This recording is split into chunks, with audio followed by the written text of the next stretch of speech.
अहिले मैले यो मुन ब्यारेकको टपमा छु। जति पनि यहाँको स्ट्रक्चरहरू छ नि मैले तल लियो हैन। अनि यो डाँडा हैन, अनि यो बङ्कर रहेछ त्यतिखेर यो माथि माथि टो हैन, यो माथि ठुल्ठुलो यो चाहिँ तलबाट हैन, समुद्रबाट के अरे तल समुद्रको यताबाट हैन के अरे टनल बनाएर यहाँ निस्किने रहेछ हैन सर। अनि यो चाहिँ मेड बाई जापानिज हैन, जापानिज इम्पेरियर ले बनाएको, सोल्जरले बनाएको। अनि यतिखेर 40 41 हैन 42 सालमा चाहिँ कम्प्लिटली हङकङमा यिनीहरूले लियो हैन। 42 सालमा चाहिँ क्याप्चर गर्यो हैन। गरिसकेपछि यिनीहरूले त्यतिखेर बनायो हैन, बनाएर सबै इस्टाब्लिस गर्यो।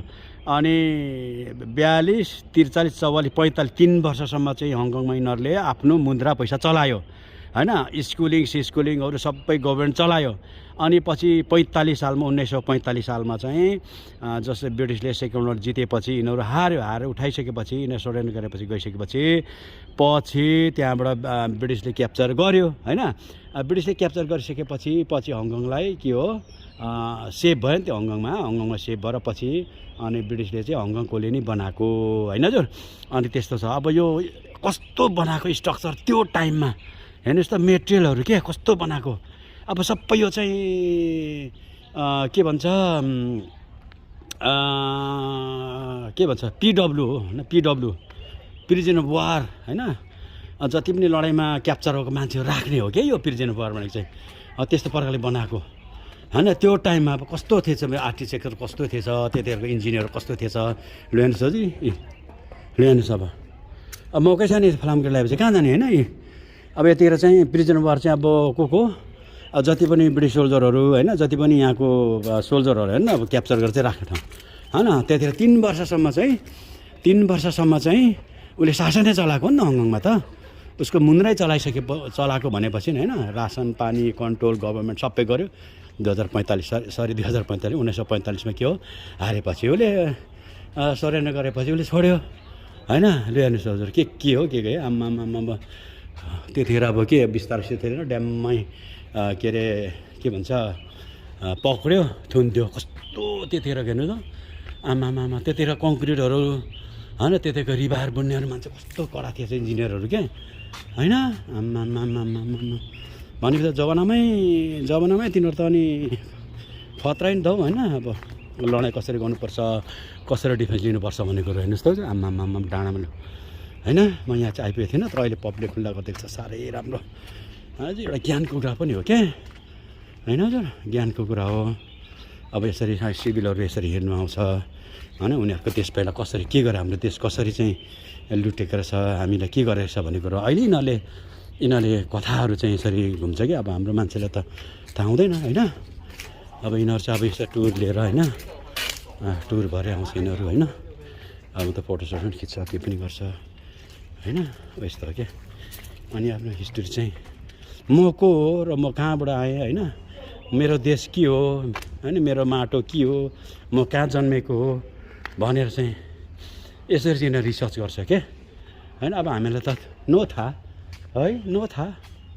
लु हेर्नुहोस् यतिखेर म यहाँनिर हेर्नुहोस् आज ल यसको हिस्ट्री चाहिँ ल म यहाँ हैन यसो गरिदिन्छु है तपाईँहरूलाई आफै हेर्नु होला है। त्यतिर चाहिँ फेरि स्पेलिङ पनि फाल्दै छ, मुन ब्यारेक्स रहेछ कस्तो हैन। हेर्नुहोस् है हिस्ट्री चाहिँ हैन, हिस्ट्री अफ साइवान ब्याट्री द फल अफ हङकङ। लु हेर्नुहोस् हैन, मैले भने नि हैन अघि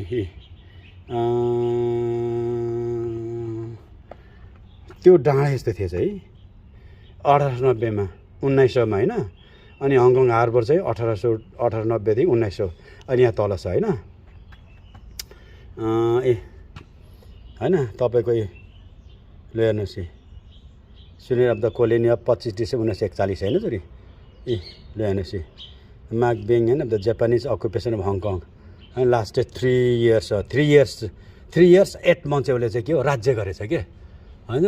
राज्य गरिसकेपछि उसले त 1941 मै 25 डिसेम्बर हैन भनेपछि नि त क्रिसमसको टाइममै हैन, क्रिसमसको टाइममै उनी 41 सालमा चाहिँ जापानिजले चाहिँ क्याप्चर गरी अकुपाई हङकङ गरेछ हैन। 3 इयर्स भने हैन 41 42 44 45 हैन त। ल हेर्नुहोस् यस्तो कथा छ। अब यसरी राख्यो भने हैन टुरिज्म बढ्छ अनि यस्तो ठाउँहरू बढ्छ हैन, आफ्नो देशको हैन इकोनोमीहरू बढ्छ अनि यसरी मान्छेहरू आउँछ हैन। हिस्ट्री पनि हो नि त। अब हाम्रो त कुनै हिस्ट्री छैन, कुनै केही हिस्ट्री नै छैन नि होइन। के हो कहाँ हो होइन। अब हामी त्यस्तो हुँदैन नि। अब हामी मूलवासी, अब को मूलवासी हो कि सुलवासी हो के हो केही नो थाहा के होइन। लु हेर्नु सबै डाँडैभरि प्रिजनर, सब प्रिजनर राख्ने होइन। कसरी सुत्ने हो यस्तोमा त आम्मामा जाडोमा कस्तो जाडो हुन्छ डिसेम्बरमा होइन। अनि सेकाकै हो नि त जापानिजले। लु हेर्नुहोस् हेर्नु हो। अब यो डाँडा आम्मामा अहिले त हेर पब्लिक लुकआउट होइन। कति राम्रो ठाउँ बनाएको छ। पहिला त मसान घाट हो नि यहाँ त, अल मसान घाट हो होइन। डाङडाङ डुङडुङ लडाइँ भएको छ, धुलो बार्ची उडेको छ होइन। ल्याएर मान्छे हालेको छ जेलमा होइन। जापानी सोल्जरहरू तपाईँको डाँडाभरि त्यत्र के राख्ने होला यहाँ होइन है। ल्यान्ड हिस्ट्री कति राम्रो छ। अब के थियो नि त्यतिखेर, अब त केही लेखेको छैन होइन। केही लेखेको छैन। अब यहाँ त पुरा बन्दुक बोकेर जापानिज सोल्जर त ड्युटी मात्रै गर्ने होला मेरो विचारमा। हेर्नुहोस् कति राम्रो हो। अब यहाँ पक्कै पनि यहाँनिर चाहिँ तोप थियो, भत्काएको छ अहिले। अब यहाँबाट चाहिँ अब यतापट्टिको च्यानल छ नि होइन, समुद्र अहिले देख्दैन। अब जङ्गल अनि यता पनि समुद्र छ क्या, झ्यात पनि समुद्र छ होइन। तल समुद्र छ माथि त्यो डाँडा पनि जानुपर्ने एक दिन। मेरो साथीहरू कहाँ गेट लस भयो। अनि यस्तो आफ्नै देशको हिस्ट्री होइन। बुझ्दाखेरि त होइन घुँडाबाट आँसु आउँछ नि हो होइन। घुँडाबाट आँसु आउँछ नि त त्यस्तो क्या। अब एकछिन है, यो चाहिँ वाटर ट्याङ्क होइन। जब त्यो बेला जापानिजहरूले चाहिँ यहाँ होइन क्याम्प खडा गर्यो अनि त्यतिखेर चाहिँ यो चाहिँ पानी जमाउने वाटर ट्याङ्क होइन, ट्याङ्की होइन। अब यहाँ पानी जमेपछि चाहियो होइन।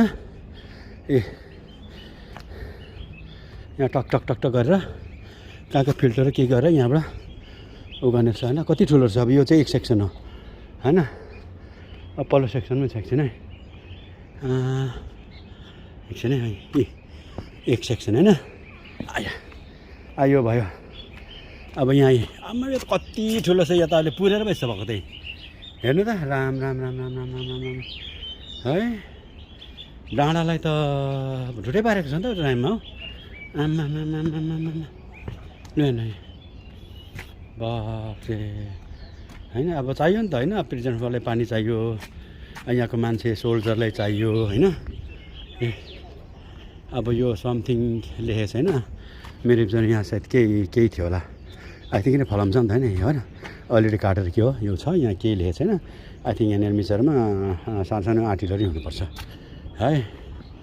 आम्मा कस्तो दामी है। यो पुल चाहिँ कहाँको भयो यो फेरि उयो पहिला क्या केटा को साथ जोडेको पुल हो। यो दुईटा ब्रिटिसले कसरी जितेको अरे भने लु भनिहाल। दुईटाको बिचमा चाहिँ एउटा तिनीहरूले चाहिँ यस्तै टापु जस्तो क्या, यस्तै पाहाड जस्तै एउटा क्याम्फ्लाइज गरेर सेम बनाएर चाहिँ एउटा सप्लाई माइन गर्ने जहाज राखेको थियो अरे क्या रहेछ। अनि राति ओपी बस्दाखेरि चाहिँ उनीहरूले चाहिँ एउटा आग राख्छ नि, राइट आग सेन्टर एन्ड लेफ्ट राखेर अनि चाहिँ ओपीले हेर्दाखेरि त सेन्टरको त्यो आएकै छैन अरे है। त्यहाँ राखेकोदेखि त यता पो सरेको छ अरे है। त्यो चाहिँ यति नदेख्ने गरी सेकेन्ड सर्थ्यो अरे क्या। अनि पछि अनि पत्ता लाग्यो चाहिँ यो डाँडा हिँडेको अलिक सरेको देखेको गरे नोट गरेर त्यसलाई चाहिँ डिस्ट्रोय गरेपछि मात्रै यो लिनु सकेको अरे। तिनीहरूको सप्लाइमेन्ट टुटाइदियो नि अनि खानु नपाएपछि चाहिँ त्यहाँदेखि त्यो कोस्टल डिफेन्स भने चाहिँ कहाँ हो। यही हो। यहाँबाट चाहिँ टनल यहाँदेखि हिँडेर यहाँ भित्र गएर चाहिँ तल एउटा पारी छ नि एउटा होइन। जोस यहाँ कहाँ छ नि मुनि, यहाँ मुनि छ। मुनि त्यो एउटा यहाँ चाहिँ भित्र यहाँबाट तिनीहरूले खनेर त्यो त्यसमा गएको होइन। यहाँदेखि तल जहाजबाट चाहिँ सप्लाई गर्ने यहाँ सामानहरू ल्याउने सबै जार बेलेर यहाँ टनल तल यहाँ भित्रबाट बाटो छ। अहिले देख्छ हामीले हामीले देख्दैन तर तिनीहरूले ठाउँ चाहिँ छ होला पत्ती बालेको छ भित्रबाट आउनुपर्छ हो। तल यहाँबाट टनल तल जेटीमा निस्किन्छ नि, त्यस्तै बङ्कर छ नि। छ त्यहाँसम्म चाहिँ आएको तर यहाँ चाहिँ म आएको थिइनँ क्या। सेक्रेट गरेको छ क्या त्यो चाहिँ कसैलाई ल धन्यवाद है। म एकछिन यहाँ अगाडि खिच्छु है भाइ ल। अब हल्का साथीले एउटा कथा होइन हिस्ट्री भनिदिइहाल्नु भयो होइन। राम्रो हो अनि किनभने उहाँहरू चाहिँ पहिला यहाँ बसेको हो नि त है, त्यसले गर्दाखेरि हामीलाई भन्दा उहाँलाई अलिक धेरै ज्ञान छ क्या। अब हामी चाहिँ यहाँ आउनलाई चाहिँ अब टाइमै निकाले आउनुपर्ने अवस्था थियो नि त होइन। सो के थियो त्यतिखेर होइन, अहिले चाहिँ रिङ लाग्छ पब्लिक पनि होइन, त्यस्तो लाग्छ। अब त्यही मैले अघि भने नि त्यो पानी ट्याङ्की होइन, यहाँ ल हेर्नुहोस् नि पुरा केही देख्दैन हो, यस्तो छ नि। ल हेर्नुहोस् हो, रेलिङ होइन, भित्र बङ्करमा त्यसरी केही छैन। जसरी हुन्छ how to say survive, how to save life होइन। जसले पनि लडाइँ गर्दाखेरि चाहिँ आफूले जित्ने, आफूले आफ्नो ज्यान जोगाउने, अर्को ज्यान मार्ने, त्यही मात्रै हुन्छ। प्रिन्सिपलै त्यही हो वारको होइन, वारको प्रिन्सिपल त्यही हो। माथि एउटा उपरि उडिरहेको छ चिलो होइन। ल water supply, water reserve water यहाँ चाहियो नि त होइन, सिपाहीलाई चाहियो खाने। यो पल्लो त्यही सेक्सन रहेछ होइन, सेक्सन रहेछ। यहाँभित्र के सेक्सन यहाँ त चिनाले त फेरि गार्डन नै पो गरेर रहेछ त हौ। ए बुढाले त पुरा यहाँ त के रोपेर छ नि त हौ। ए होइन हेर्नुहोस् कति राम्रो हो। अब जङ्गल रहेछ, अहिले देख्छ किन तल। यहाँ डाँडामा चाहिँ एउटा ओपन रहेछ होइन, कहाँ कहाँ के पर्छ भनेर अब हेरिहालौँ न। सिङ्गापुर चाहिँ 2580 किलोमिटर छ यहाँबाट, कोलालम्पुर 2530, अनि यो वेलिङटन नगरौँ, कानबेरा नगरौँ, अनि लन्डनमा 96,640 किलोमिटर रहेछ होइन। आम्स्टरडम नगरौँ, रोम अब कहाँ छ अरू, चाइना कति रहेछ 1990 1990 किलोमिटर रहेछ यहाँबाट होइन। कोरिया 2070 किलोमिटर, टोकियो चाहिँ लामो रहेछ हौ, 2940 किलोमिटर रहेछ यहाँबाट त होइन। अब यहाँबाट त जान्छौँ हामी। अब म लेयुमुन ब्यारेको डाँडामा छु हामी। अनि यहाँनिर अलिकति हाम्रो व्रत भाइ चाहिँ अलिकति भनौँ न अलिकति विज्ञ हुनुहुन्छ, किनभने उहाँहरू चाहिँ पहिला बस्नुभएको होइन। त्यसले गर्दा यहाँको बारेमा म उहाँलाई केही कुरा सोध्छु है हजुर। ल हजुर व्रत भाइ, तपाईँहरू पहिला यहाँ बस्नुभएको होइन। यो लेयुमुन ब्यारेक्स अनि यो जति पनि यहाँको बारेमा हल्का यो जापानिज टाइम टु ब्रिटिस टाइमको यसो भनिदिनुहोस् न। अच्छा हुन्छ। यो लेयुमुन ब्यारेकमा चाहिँ म पहिले 1984 मा म यहाँ डिप्लोय भएँ। हजुर, डिप्लोय भएर यहाँ हामी आर्मीमा झनै करिब 3 इयर्स ओभर हामी बस्यौँ। हजुर, 3 इयर्स ओभर बस्दाखेरि यो लेयुमुन ब्यारेकमा चाहिँ त्यति टाइममा चाहिँ हामी फेमिलाइज भयौँ। हजुर, यो ठाउँ के रहेछ कस्तो रहेछ भन्ने कुरो हामीले थाहा पायौँ र हामीले थाहा पाएर जानेर बुझे अनुसार चाहिँ यो ठाउँ चाहिँ कस्तो हो भनेदेखि चाहिँ यो लेयुमुन ब्यारेकको यो जुन चाहिँ अहिले म उभिराखेको छु यो ठाउँहरू अहिले तपाईँहरूले सिमहरू देख्नु भएको छ। यो डाँडा काँडा यो ठाउँ चाहिँ पहिले सेकेन्ड वर्ल्ड वारमा यो चाहिँ ठाउँ चाहिँ जापानले डिफेन्स बनाएको, यो डाँडा काँडा सबै उसले चाहिँ डिफेन्स बनाएको छ। यो हेर्दाखेरि तपाईँहरूले यो डाँडा यसो बाहिर चाहिँ सामान्य नर्मल देख्नुहुन्छ होला, तर यसभित्र चाहिँ उनीहरूको एमुनेसन राख्ने गोली कट्ठा सबै भित्र बङ्कर अन्डर ग्राउन्ड टनलहरू छ यहाँभित्र। अनि उनीहरूले चाहिँ अब कति साह्रो यसरी उनीहरूले दुःख गर्यो होला, कति साह्रो पर्यो होला र त्यसमा अब तपाईँहरूले भन्नुहुन्छ आर्मी भन्नुहुन्छ, लौरे भन्नुहुन्छ। Lahure army is not easy, if you are weak you can survive. यो बङ्कर कसरी बनाउनु पर्यो कति भनेर यो आफै अटोमेटिकली बनेको होइन, उनीहरूले कति मेहनत गराएर बनायो। तर त्यसरी बनाउँदाखेरि पनि यसको कहानी हिस्ट्री बुझ्दाखेरि चाहिँ पछिबाट चाहिँ फेरि यो जापानको डिफेन्स चाहिँ ब्रिटिसले फेरि डिस्ट्रोय गरेर के अरे ब्रिटिसले चाहिँ फेरि यो उनीहरूको डिफेन्स चाहिँ अकुपाइड गरेको हो। त्यही भएर चाहिँ ब्रिटिसले यो अकुपाइड गरेर चाहिँ अहिले पक्का हिस्ट्रीमा पुरानो हिस्ट्रीमा तपाईँहरूले हेर्नुहुन्छ भने पत्तो लाउनुहुन्छ भने त्यहाँदेखि हङकङ चाहिँ पक्का ब्रिटिसले उसले लिएको हो, यही डिफेन्सद्वारा चाहिँ। अनि हामी त्यसरी यहाँ आर्मीमा बस्दाखेरि चाहिँ हाम्रो के अरे बटालियन कमान्डिङ अफिसर थियो एउटा गोरा, उसको नाम WJ डाउसन भन्थ्यो। हजुर। अनि उनले पनि यहाँको हिस्ट्री पढेर चाहिँ यो बङ्करभित्र यतिजना यो ठाउँमा चाहिँ यस्तो मान्छे यस्तो सामान चाहिँ छ भनेर चाहिँ एउटा सानो नोट उसमा हिस्ट्रीमा देखेको रहेछ। अच्छा। र कमान्डिङ अफिसरले पनि तल जेटीमा हामीले चाहिँ त्यो बङ्करभित्र त्यस्तो छ अरे भन्ने कुरो हिस्ट्री हामीले नोटिस चाल पाएको छौँ। त्यहाँ फुटाउनु के रहेछ भनेर चाहिँ हामीले फुटायो 2-4 जना सिपाहीहरू पनि हामीले त्यो बङ्कर डिस्ट्रोय गर्नु खोज्यौँ, तर हामीले त्यो फुटाउनु सकिन। यति स्ट्रङ रहेछ त्यो फुटाउनु सकिन्न। र यो चाहिँ टप भन्छ। अझै यहाँदेखि यही टाढा मुनि चाहिँ तल जेटी भन्छ, समुद्रको छेउमा। अनि बाटो चाहिँ छैन तल जेटीमा जाने बाटो छैन? बाटो छ तर अहिले यहाँ सिभिलियनहरूले भित्र गरेको छ। र त्यो बङ्कर चाहिँ यहाँ भित्रबाट चाहिँ गरेर गयो भने तल जेटीमा अनि यिनीहरूको सप्लाई यहाँ माथि ओपी तल सामान सप्लाई समुद्रबाट के अरे सामान सप्लाई हुने ठाउँ। जति पनि हिँड्दाखेरि चाहिँ बङ्कर हिँड्ने तल टल हिँड्ने बङ्कर पक्का आर्मी भाषामा हो भने चाहिँ एकदम टेक्टिकल मात्रै हिँड्ने मात्रै बाहिर हिँड्दैन थियो यिनीहरू है? बाहिर हिँड्दैन। अच्छा ल चाहिँ यो ठाउँ बनाएर बसेको छ। ल हजुर। अब के छ हजुर लास्टमा तपाईँको? अब लास्टमा चाहिँ अब के छ भनेदेखि चाहिँ तपाईँहरूले यति हेर्नु इच्छा छ यो मैले भनेको चाहिँ त्यतिकै फेक जस्तो लाग्छ भनेदेखि चाहिँ तपाईँहरू आएर फिजिकली आफै पनि देख्नुहोस् होइन, अनि तपाईँहरूले चाल पाउनुहुन्छ। अनि यहाँ कसरी आउन सकिन्छ यसो हाम्रो दर्शकलाई भनिदिनुहोस् न। यहाँ आउनु पर्यो नि त? यहाँ आउनु कहाँ निस्केर कहाँबाट आउनु पर्यो? यहाँ आउनुको लागि चाहिँ तपाईँहरूले चाहिँ सबभन्दा पहिले साइकी 1मा रेलमा ट्रेनमा आउनुहोस्।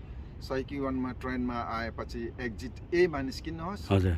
एक्जिट एमा निस्केपछि अब तपाईँहरूलाई सिधै थाहा हुनुहुन्न, तपाईँहरू नयाँ हुनुहुन्छ, त्यहाँ कसैले चाहिँ सोधेर लेमन ब्यारेक भनेर चाहिँ त्यहाँ जसलाई सधैँ पनि हुन्छ चिनालाई सोध्नुहोस् या अथवा साइनबोर्ड पत्तो लगाउनुहोस्। अनि त्यो साइनबोर्ड पत्तो लगाएर आएपछि चाहिँ यो ठाउँमा निस्किन्छ। अच्छा। अनि अर्थात् ट्याक्सीले चाहिँ तल गाटरुमसम्म सायद ल्याउँछ होला। के भन्छ चिनामा भन्नु पर्यो नि त त्यसलाई त फेरि? त्यो चाहिँ लेमन ब्यारेक भन्नुहुन्छ, गार्ड हाउस भन्दाखेरि सायद ल्याइदिन्छ है? त्यहाँसम्म ल्याइदिन्छ। ल धन्यवाद हजुर। तपाईँले यो जति पनि लेमन ब्यारेक्सको यो डाँडाको बारेमा होइन, यो डिफेन्स जापानले लिएको बारेमा भनिदिनु भयो। राम्रो हेर्ने जति पनि साथीभाइ दर्शकहरूलाई छलङ्ग पारिदिनु भयो। धन्यवाद है हजुर। हस्, ल थ्याङ्क यू।